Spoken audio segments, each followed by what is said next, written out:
ಶ್ರೀ ಕ್ಷೇತ್ರ ಧರ್ಮಸ್ಥಳದ ವಿರುದ್ಧ ನಿರಂತರವಾಗಿ ಅಪಪ್ರಚಾರ ಮಾಡುತ್ತಿದ್ದಂತಹ ಸಂಚಾರಿ ಸ್ಟುಡಿಯೋ ಯೂಟ್ಯೂಬ್ ಚಾನಲ್ನ ಸಂತೋಷ್ ಎಂಬಾತನನ್ನು ಬೆಂಗಳೂರು ಪೊಲೀಸರು ಕಡಬ ಸಮೀಪದ ಮರ್ದಾಳದ ಆತನ ಕಚೇರಿನಿಂದಲೇ ಎತ್ತಾಕಿಕೊಂಡು ಹೋಗಿದ್ದಾರೆ. ಸಂತೋಷ್ ಕಡಬ ಸಮೀಪದ ಮರ್ದಾಳದವರು 10 ಹಲವು ಸಮಯಗಳಿಂದ ಶ್ರೀ ಕ್ಷೇತ್ರ ಧರ್ಮಸ್ಥಳದ ವಿರುದ್ಧ ಸತತವಾಗಿ ಅಪಪ್ರಚಾರವನ್ನು ಮಾಡ್ತಾ ಇದ್ದಾನೆ. ಈ ಹಿಂದೆ ಈತನ ಮೇಲೆ ಕೆಲವರು ಹಲ್ಲೆ ಸಹ ಮಾಡಿದ್ದರು. ಧರ್ಮಸ್ಥಳ ಗ್ರಾಮಾಭಿವೃದ್ಧಿ ಯೋಜನೆಯಿಂದ ಸಾಲ ಪಡೆದು ಸ್ಟುಡಿಯೋ ಮಾಡಿ ಯೂಟ್ಯೂಬ್ ಚಾನಲ್ ಮಾಡುತ್ತಿದ್ದಂತಹ ಸಂತೋಷು ಆ ಸಾಲವನ್ನು ತೀರಿಸಲು ಸಾಧ್ಯವಾಗದೆ ಧರ್ಮಸ್ಥಳದ ವಿರುದ್ಧವೇ ಸ್ವಸಹಾಯ ಸಂಘಗಳ ವಿರುದ್ಧವೇ ಅಪಪ್ರಚಾರದಲ್ಲಿ ತೊಡಗಿದ್ದ. ಆದ್ದರಿಂದ ಧರ್ಮಸ್ಥಳ ಕ್ಷೇತ್ರಕ್ಕೆ ಸಂಬಂಧಿಸಿದಂಥ ಶೀನಪ್ಪ ಎಂಬವರು ಬೆಂಗಳೂರಿನ ಸಿಟಿ ಸಿವಿಲ್ ಕೋರ್ಟ್ನಲ್ಲಿ ದಾವೆಯೊಂದನ್ನು ಹೂಡಿದ್ದರು. ಸಂತೋಷಿಗೆ ಈ ದಾವೆಯಲ್ಲಿ ನೋಟಿಸು ಆಗಿತ್ತು.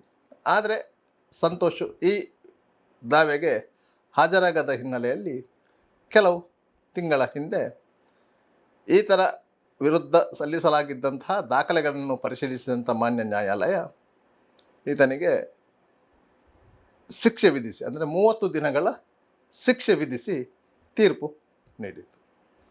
ಆದರೆ ಈ ತೀರ್ಪಿನ ವಿರುದ್ಧ ಮೇಲ್ಮನವಿ ಸಲ್ಲಿಸದೇ ಇದ್ದ ಸಂದರ್ಭದಲ್ಲಿ ನ್ಯಾಯಾಲಯ ಈತನ ಬಂಧನಕ್ಕೆ ವಾರಂಟ್ ಹೊರಡಿಸಿತ್ತು.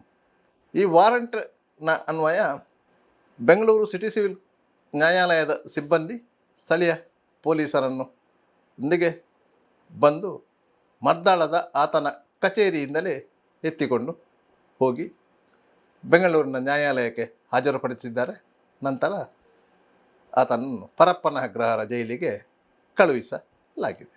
ಕಡಬದಲ್ಲಿ ವಿಡಿಯೋಗ್ರಾಫರ್ ಆಗಿ ಕೆಲಸ ಮಾಡುತ್ತಿದ್ದಂತಹ ಸಂತೋಷು ಸ್ಥಳೀಯವಾಗಿ ನೇಮೋತ್ಸವ, ಕೋಲ, ಜಾತ್ರೆ, ದೈವಸ್ಥಾನ ಈ ಎಲ್ಲ ಧಾರ್ಮಿಕ ಕ್ಷೇತ್ರಗಳ ಚಟುವಟಿಕೆಗಳ ಮೇಲೆ ವಿಡಿಯೋ ಮಾಡಿ ಅದನ್ನು ಯೂಟ್ಯೂಬ್ನಲ್ಲಿ ಅಪ್ಲೋಡ್ ಮಾಡ್ತಾ ಇದ್ದ. ಇದಕ್ಕೆ ಆತ 1,000, 2,000 ಈ ರೀತಿಯಾಗಿ ಹಣ ಪಡ್ಕೊಳ್ತಿದ್ದ. ಸಣ್ಣ ಮಟ್ಟಿನಲ್ಲಿ ಆತ ಹವ್ಯಾಸಕ್ಕಾಗಿ ಈ ವ್ಯವಹಾರವನ್ನು ಮಾಡ್ತಿದ್ದ. ಇದೇ ವ್ಯವಹಾರವನ್ನು ಬೆಳೆಸಬೇಕು ಎನ್ನುವಂಥ ಉದ್ದೇಶದಿಂದ ಈತ ಧರ್ಮಸ್ಥಳ ಗ್ರಾಮಾಭಿವೃದ್ಧಿ ಯೋಜನೆಯ ಸ್ವಸಹಾಯ ಸಂಘದಿಂದ 4 ಲಕ್ಷ ರೂಪಾಯಿ ಸಾಲ ಪಡೆದು ಒಂದು ಕ್ಯಾಮರಾ ಮತ್ತು ಇತರ ಪರಿಕರಗಳನ್ನು ಖರೀದಿಸಿ ಮರ್ದಾಳದಲ್ಲಿ ಒಂದು ಕಚೇರಿ ತೆರೆದಿದ್ದ. ಅಲ್ಲಿ ಮೊಬೈಲ್ ರೀಚಾರ್ಜಿಂಗ್, ಬೇರೆ ಬೇರೆ ಚಟುವಟಿಕೆಗಳು ಎಲ್ಲವನ್ನು ಮಾಡಿಕೊಂಡಿದ್ದ. ಇಂಥ ಸಂದರ್ಭದಲ್ಲಿ ಈತನಿಗೆ ಧರ್ಮಸ್ಥಳ ಸ್ವಸಹಾಯ ಸಂಘದ ಸಾಲ ಕಟ್ಟಲು ಸಾಧ್ಯವಾಗದ ಸಂದರ್ಭದಲ್ಲಿ ಈತ ಧರ್ಮಸ್ಥಳದ ವಿರುದ್ಧ ನಿರಂತರವಾಗಿ ಹೋರಾಟವನ್ನು ಮಾಡುತ್ತಿದ್ದಂತಹ, ಅಪಪ್ರಚಾರವನ್ನು ಮಾಡುತ್ತಿದ್ದಂತಹ ಮಹೇಶೆಟ್ಟಿ ತಿಮ್ಮರೋಡಿಯ ನೇತೃತ್ವದ ಬುರುಡೆ ಗ್ಯಾಂಗಿನ ಸಂಪರ್ಕಕ್ಕೆ ಬಂದ. ಈತನನ್ನು ಆ ಗ್ಯಾಂಗ್ ಸರಿಯಾಗಿಯೇ ಬಳಸಿಕೊಂಡಿತು.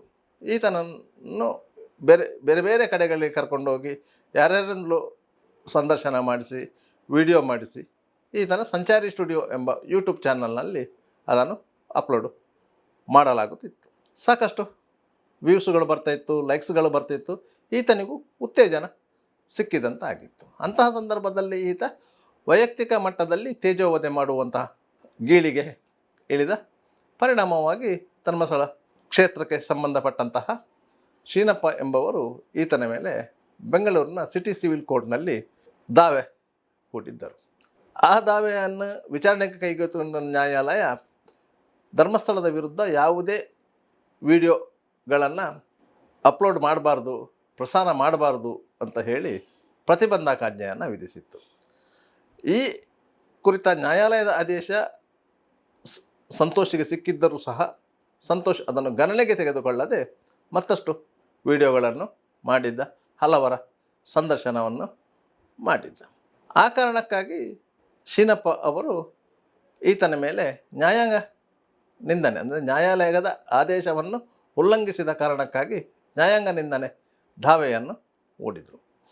ಈ ದಾವೆಯನ್ನು ವಿಚಾರಣೆಗೆ ಎತ್ತಿಕೊಂಡಂತಹ ನ್ಯಾಯಾಲಯ ಎಲ್ಲ ದಾಖಲೆಗಳನ್ನು ಪರಿಶೀಲನೆ ಮಾಡಿ ಈತನಿಗೆ 30 ದಿನಗಳ ಕಾರಾಗೃಹ ಶಿಕ್ಷೆಯನ್ನು ವಿಧಿಸಿ ಇತ್ತು. ಸುಮಾರು 1 ತಿಂಗಳ ಹಿಂದೆ ಈ ಆದೇಶ ಹೊರಬಿದ್ದಿತ್ತು. ಆದರೆ ಸಂತೋಷು ಈ ಬಗ್ಗೆ ಗಮನ ಹರಿಸದೇ ಇದ್ದುದರಿಂದ ನ್ಯಾಯಾಲಯ ಈತನ ಮೇಲೆ ಕನ್ವಿಕ್ಷನ್ ವಾರಂಟ್, ಶಿಕ್ಷಾರ್ಹ ವಾರಂಟ್ ಅನ್ನು ಹೊರಡಿಸಿತ್ತು. ಆ ವಾರಂಟಿನನ್ವಯ ಆತನನ್ನು ಕಡಬ ಸಮೀಪದ ಮರ್ದಾಳದ ಆತನ ಕಚೇರಿಯಿಂದಲೇ ಬೆಂಗಳೂರಿನಿಂದ ಬಂದಿದ್ದಂಥ ನ್ಯಾಯಾಲಯದ ಅಧಿಕಾರಿಗಳು ಮತ್ತು ಪೊಲೀಸರ ಬಂದೋಬಸ್ತಿನಲ್ಲಿ ಆತನನ್ನು ಕರೆದುಕೊಂಡು ಬೆಂಗಳೂರಿನ ನ್ಯಾಯಾಲಯಕ್ಕೆ ಹಾಜರುಪಡಿಸಿದರೆ ಆತನನ್ನು ಶಿಕ್ಷಾಬಂದಿ ಅಂತ ಘೋಷಣೆ ಮಾಡಿ ಪರಪ್ಪನಗ್ರಹಾರಕ್ಕೆ ಕಳುಹಿಸಲಾಗಿದೆ. ಸಂತೋಷು ಈ ಹಿಂದೆ ಬುರ್ಡೆ ಗ್ಯಾಂಗಿನೊಟ್ಟಿಗೆ ಸೇರಿಕೊಂಡು 10 ಹಲವು ವಿಡಿಯೋಗಳನ್ನು ಮಾಡಿದ್ದ. ಎಲ್ಲ ಕಪೋಲಕಲ್ಪಿತ ಸುದ್ದಿಗಳನ್ನು ಹರಿಯಬಿಟ್ಟಿದ್ದ. ಪಡುಬಿದ್ರಿಯಲ್ಲಿ ನಡೆದಂತಹ ಘಟನೆಗೆ ಸಂಬಂಧಪಟ್ಟು ಈತ ವಿಡಿಯೋ ಮಾಡಲು ಹೋದಾಗ ಅಲ್ಲಿನ ಸ್ಥಳೀಯರು ಸೇರಿ ಈತನಿಗೆ ಮತ್ತು ರವೀಂದ್ರ ಶೆಟ್ಟಿ ಅಂತ ಹೇಳಿ ಒಬ್ಬರಿಗೆ ಥಳಿಸಿದರು. ಇವರಿಬ್ಬರು ಉಡುಪಿಯ ಆಸ್ಪತ್ರೆಗೆ ದಾಖಲಾಗಿದ್ದರು. ಇವರ ಮೇಲೆ ಅಲ್ಲಿಯೂ ಕೇಸುಗಳು ದಾಖಲಾಗಿತ್ತು.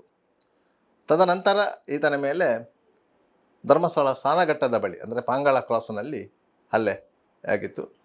ಧರ್ಮಸ್ಥಳದ ಬಂಗ್ಲಗುಡ್ಡೆಯಲ್ಲಿ ಉತ್ಖನನ ಆಗುತ್ತಿದ್ದಂಥ ಸಂದರ್ಭದಲ್ಲಿ ಬೇರೆ ಬೇರೆ ರೀತಿಯಲ್ಲಿ ಕಪೋಲಕಲ್ಪಿತ ವರದಿಯನ್ನು ಮಾಡುತ್ತಿದ್ದರಿಂದ ಅಲ್ಲಿನ ರಿಕ್ಷಾ ಚಾಲಕರ ಮೇಲೆ ಹಲವಾರು ಆರೋಪಗಳನ್ನು ಮಾಡಿದ್ದರಿಂದ ಅವರು ಕುಪಿತರಾಗಿ ಸಂತೋಷ್ ಮತ್ತು ಇತರ 3 ಮೇಲೆ ಅಲ್ಲಿ ಹಲ್ಲೆ ನಡೆಸಿದ್ದರು. ಈ ಬಗ್ಗೆಯೂ ಬೆಳ್ತಂಗಡಿ ಠಾಣೆಯಲ್ಲಿ ಕೇಸು ದಾಖಲಾಗಿದೆ. ಇದೀಗ ಈ ಪ್ರಕರಣದಲ್ಲಿ ಸಂತೋಷು ಜೈಲು ಪಾಲಾಗಿದ್ದನು. ಯೂಟ್ಯೂಬ್ ಚಾನಲ್ ಅಂತ ಹೇಳಿಕೊಂಡು ಸಾಮಾನ್ಯ ಜನರ ತೇಜೋವಧೆ ಮಾಡುವಂಥವರಿಗೆ ಈ ಶಿಕ್ಷೆ ಒಂದು ಪಾಠವಾಗುವುದಂತೂ ಖಂಡಿತ.